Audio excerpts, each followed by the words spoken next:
Environment Cabinet Secretary Keriako Tobiko declares the more than 700 Mau forest titles illegal. Kiharu MP Ndindi Nyoro released from police custody without any charges being preferred. The Kibra by-elections begin to take shape as respective candidates from political parties prepare for an electoral duel. And in sports, Malkia strikers set for the 2019 Volleyball World Cup to be held in Japan.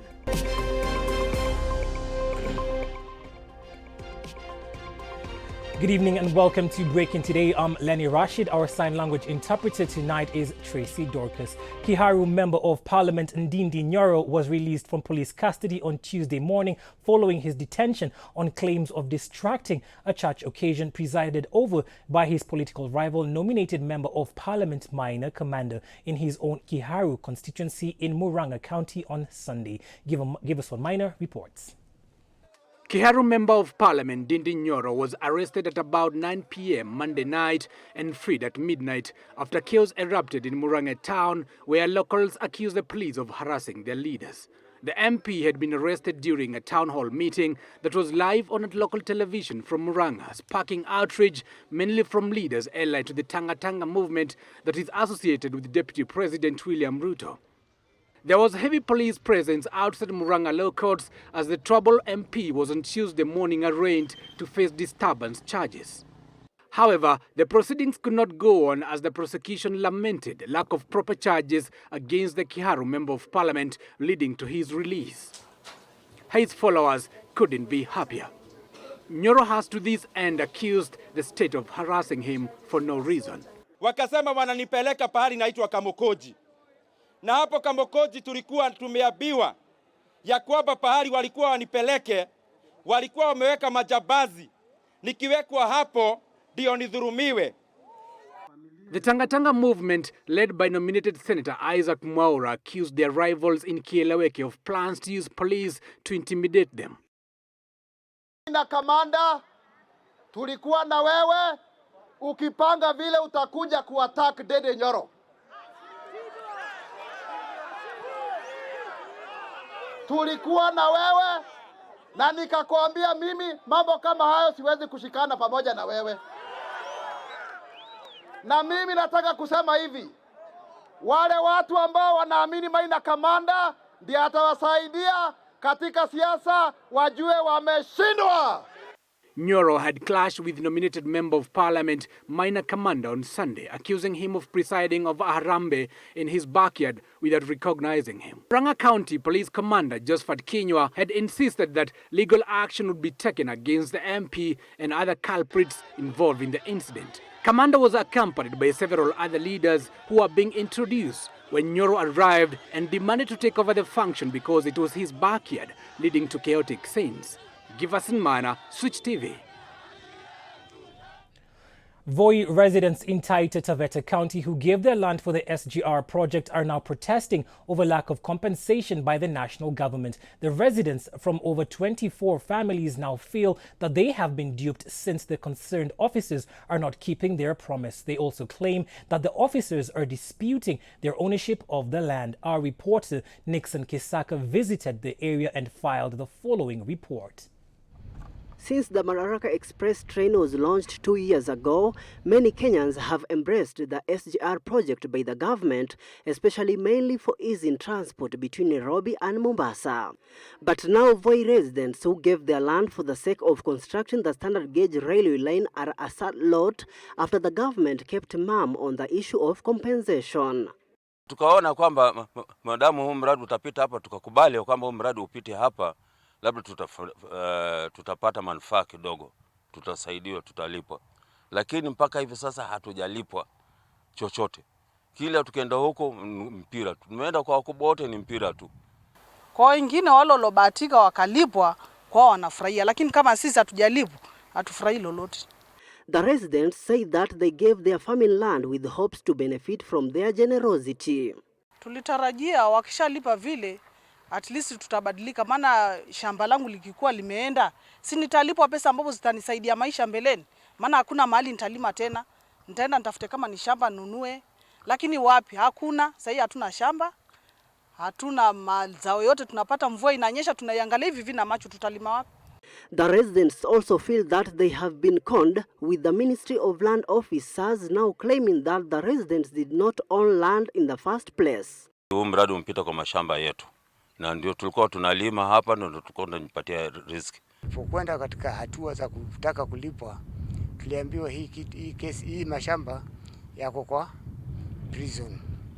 Sasa kama ni pesa, tufanye kesi na prison, tukishafaulu ndio pesa zetu tulipwe. It now remains a wait and see situation for the residents, even as they continue pleading for the national government to intervene. Now, the SGR project came along with numerous benefits, with Voi residents being among the beneficiaries.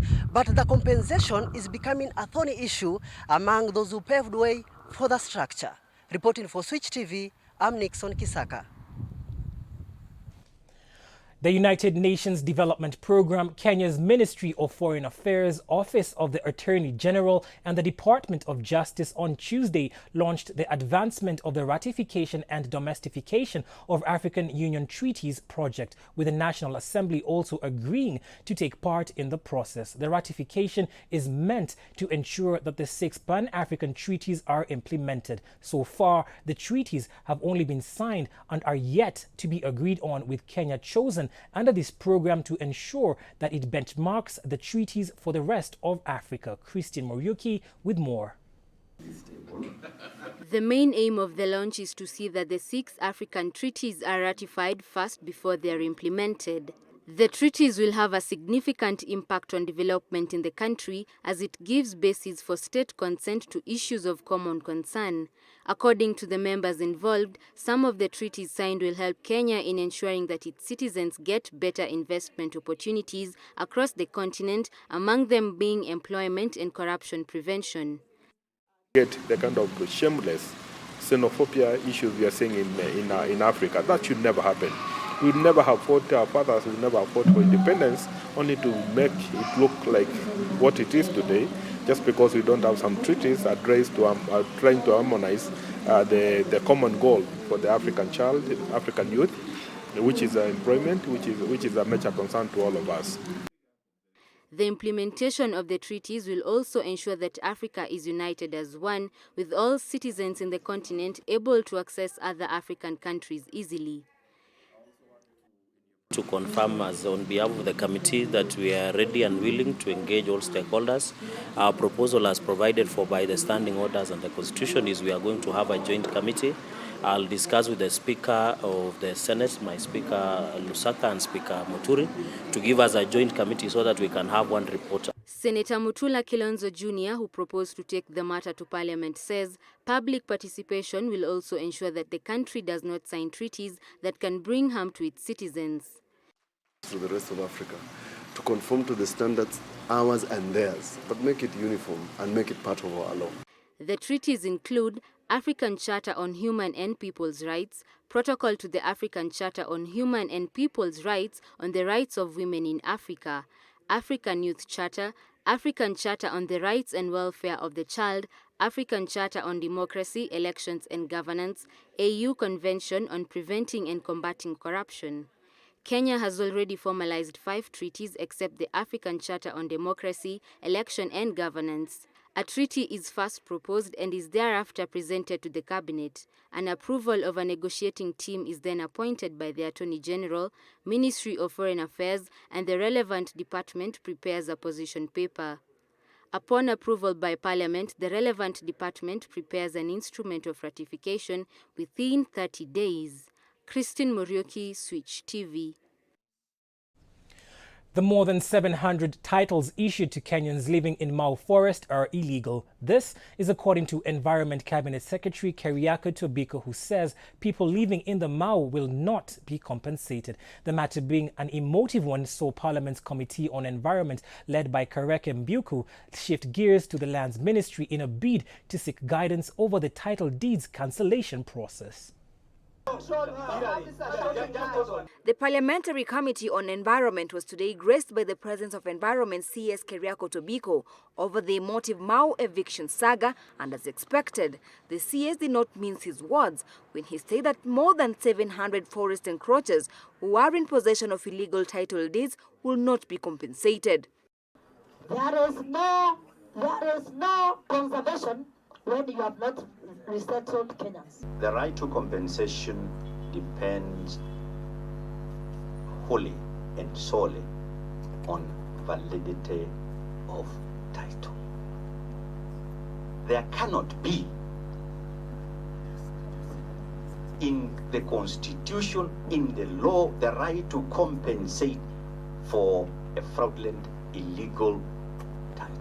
With the Parliamentary Environment Committee Chair Kareke Mbiuki noting that the impending second round of eviction was not consultative, Tobiko was to this end tasked to shed more light on the proposed Phase 2 evictions before the exercise is conducted.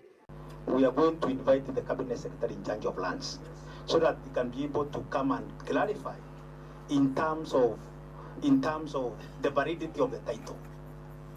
Because we wanted to know the process of revocation. We gave compensation to IDPs just not long ago. We gave them land and today they are staying. Now when we look at the humanitarian aspect, given that the government was one of the players, in this case, Chair, I think it is important that we consider. We're taking a short break. We'll be right back with lots more. Keep it switched.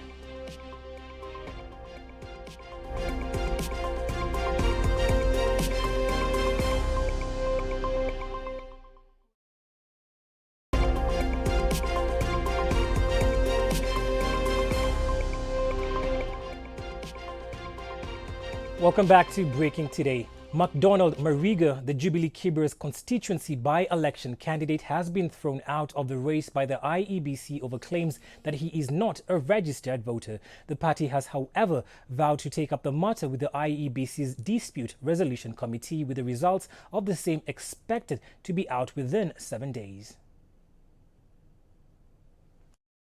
Jubilee candidate MacDonald Mariga, who despite being given a certificate by the Jubilee Party today morning to vie for the Kibra seat, was disqualified by the IEBC over claims that he is not a registered voter. The declaration by IEBC comes as a blow to the former footballer as well as the Jubilee Party, who had hoped to take the seat from their main party rival ODM. This notwithstanding, Jubilee leaders led by Langata Member of Parliament Nixon Korir vowed to go ahead with the campaign in Kibra, even as they take up the matter with IEBC's Dispute Resolution Committee, with the outcome expected in the next 7 days. With Bernard Okoth, brother to the late Ken Okoth, winning ODM nominations on Saturday, party leader Raila Odinga was in Kibra today to declare his support for Okoth. And in a move that could be viewed in political circles as testing the waters, the Wiper Party on Tuesday endorsed musician Jackson McKinney alias Prezzo for the 2022 Kibra parliamentary seat, leaving many questioning the time of Wiper's announcement. Wiper's antics notwithstanding, the Amani National Coalition, ANC, led by its leader Musalia Mudavadi, today led its flag bearer for the Kibra by-election Eliud Owalo in a Meet the People tour attended by thousands of the party's supporters at the DC grounds in Kibra. Owalo was a former Orange Democratic Movement strategist after resigning from the party citing personal reasons. It's not to be forgotten that Owalo fell out with Odinga in the run-up in the 2017 general election after he failed to get the ODM ticket to contest for the Kibra parliamentary seat, which was won by the late Ken Okoth. Yasmin Hamdan Harub, Switch TV. The Law Society of Kenya now says inquiries by the Director of Public Prosecution into the theft and reckless handling of approximately 10.02 kilograms of heroin valued at over 30 million Kenyan shillings and other various foreign currencies kept as exhibits at Mombasa's Chief Magistrate's Law Courts is unconstitutional and a threat to judicial independence. The Council of the Law Society of Kenya will to this end be applying to join the case as an interested party. Article 160 of the Kenyan Constitution categorically provides that the judiciary shall not be subject to the control or direction of any person or authority. Using this as their arsenal, the Law Society of Kenya now says that the DPP has not demonstrated the alleged offence took place in the performance of the officer's judicial function, breaching the presumption of innocence as stipulated under Article 49 of 2010, which sums up the rights of the arrested persons. Even though the Director of Public Prosecutions has been temporarily stopped from charging Mombasa Principal Magistrate Edgar Kagoni, LSK says that according to Article 157, the Director of Public Prosecutions shall have power to direct the Inspector General of the National Police Service to investigate any information or allegation of criminal conduct, and the Inspector General shall comply with any such direction. Justice Ruben Nyakundi issued the release of Kagoni on 100,000 shillings bond, with a surety of similar amount or an alternative of 20,000 shillings cash bill yesterday. LSK also further states that the move of issuing a release on bond portrays the office of the Director of Public Prosecution in a negative light and sets a dangerous precedent, placing unnecessary hurdles to members in their discharge of professional duties. The Law Society of Kenya has to this end clearly made their interest known to keenly to follow the matter to its conclusion and will apply to join the case in court as an interested party in line with its mandate to assist the courts in all matters touching on administration of justice. Joki Merita, Switch TV.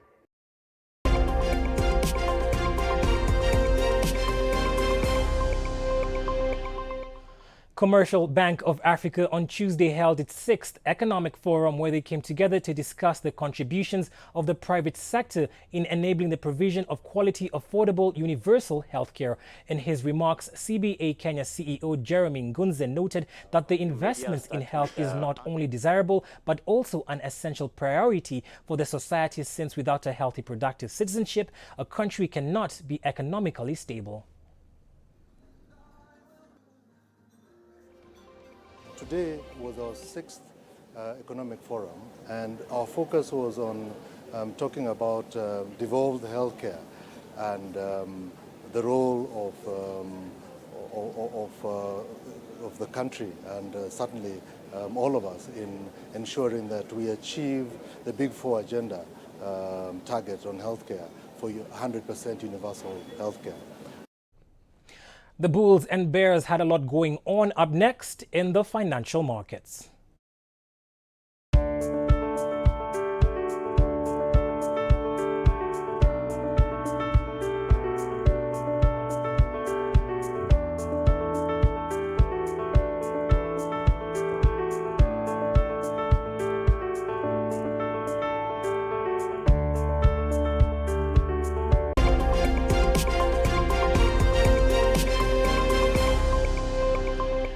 The national women's volleyball team will jet out of the country on Wednesday ahead of the 5th Volleyball World Cup slated for the 14th to the 30th of September in Japan. Our reporter Kelvin Kimathi caught up with Africa Volleyball Queens during one of their training sessions at the Kasarani Indoor Arena and filed the following report.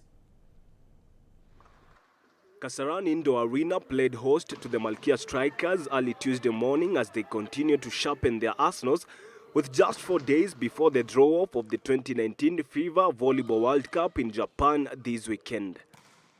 The Volleyball Queens reported to camp on Friday last week, just 2 days after arriving from Rabat, Morocco, where they managed to defend their All-Africa Games volleyball title. But despite not having enough time to rest and prepare, the team's head coach Paul Bitok is impressed with the training so far. Ni upande wa reception natusumbua sana. Wale Cameroon wanatusukuma nyuma sana kwa ile service na tumesoea kukuja mbele. So hizo ndio vitu yenyewe tumeweza kurekebisha. Alafu ukiangalia tena upande ya blocking, ile individual blocking, kama setter amechanganya kidogo kwa upande ya Cameroon, inatusumbua kwa ile mtu mmoja aweze kufanya ile blocking. So tumeweza kurekebisha. Ingine ni hao wachezaji wachanga tuliwapatia nafasi kule Morocco, kama Sharon Chepchumba, na akakuja akatuokoa akatupatia ile ushindi. Sasa ni ile tena tunajaribu kumweka na kumpatia ile nafasi aweze kubaki kwa ile timu ya kwanza. Players here say they are well motivated for the tournament, attributing the new style of play to new head coach Paul Bitok, who has bolstered his team by calling up 2 more players, youthful KCB center Lauren Chebet and Kenya Prisons libero Elizabeth Wanyama. Coach Bitok, I would say he's a perfect coach for us because he understands players, both young and old. And he knows how to, bring the team together. Because, even if you're a good team and you don't have teamwork, then you can't win. Mimi, by the way, sijakuja kutoa mtu kwa position, but vile nita work hard coach ataona this young player ana suppose kuwa hii place. Saa kama old player ama senior player ameenda low, obviously nitaekwa hiyo place. So it's not about kukuja kutoa mtu ama kutotoa mtu. Kenya will open their campaign on 14th September against the Nations League back-to-back champions USA and then play Netherlands, Serbia, Brazil, Argentina and the Dominican Republic in their round 1 to round 6 matches. Nataka kupigana nione ya kuwa nimepata the best results kwa sababu mimi najua timu zingine asiko ngumu sana. Tutajaribu kuangalia kama ni Argentina, Dominican Republic na Cameroon kama tunaweza pigana naye kwa sababu sitaki patia ile pressure wachezaji ya kuwa inawezekana kupika Brazil na wenyewe wanaangalia ya kuwa hii Brazil iko juu sana. So tutaenda tu tunajaribu kupata scores mzuri, tukiona inawezekana tupate seti, kama inawezekana tupate ushindi. Performance yetu imekuwa ikimprove each year. So si expect turudi chini tena. Tumekuwa to win even one match. Tukawin a match, then tukaenda tukawin 2. So this year hata target yetu tukiwin like 3-4 itakuwa achievement kwetu. The last time Kenya participated in the Volleyball World Cup 4 years ago, they finished in the 10th position out of 12 competing nations that participated in the World Cup. But this time round, under the guidance of their new head coach Paul Bitok, the team is optimistic of the future. Kevin Kimathi, Switch TV. Kevin Kimathi with that report. Hosts and second seeds Kenya have been pulled in Group B of the 2019 Davis Cup Africa Group in 3 tournament to be held between the 11th to the 14th of September at the Nairobi Club. Coach Rosemary Owino's quartet of Ishmael Changawa, Ibrahim Kibet, Kevin Cheriot and Albert Njogu will battle it out with familiar foes Benin and Madagascar. Group A consists of Tunisia, who are top seeds, along with Namibia, Nigeria and Mozambique. Tunisia and Madagascar are the new faces in Group 3 this year. Mwaka jana tulifanya vizuri, tulishinda. So kwa nini tusifanye hivyo tena? Kwa sababu pia tulishinda kwa sababu mashabiki walikuwa wengi sana mwaka jana ile finali yetu, na kwa sababu ya support yao tulikuwa na nguvu sana ya kushinda. Ile uzoefu ni mzuri kwa sababu wale ma players ni wale ambao tulikuwa kuna wengi wao ni wale ambao tulikuwa kuna mwaka jana, kwa hivyo nawajua vizuri na wananijua vizuri. So kwa pia tunawatishia, so kwa crowd ikikuwa nyumbani sasa mambo yanaweza kuwa itakuwa even vizuri sana. Mwaka huu been a good year, been a good year, so my fans kila mtu, so I hope tutafanya vizuri because this one is the biggest now in Africa. That's the end of Breaking Today tonight. From Brenda Kimei, our news director, our news editor Nicholas Ndwati, and our sign language interpreter Tracy Dorcas, myself and the entire team here. Thank you for keeping us company. Do enjoy the rest of your viewing. Keep it sweet.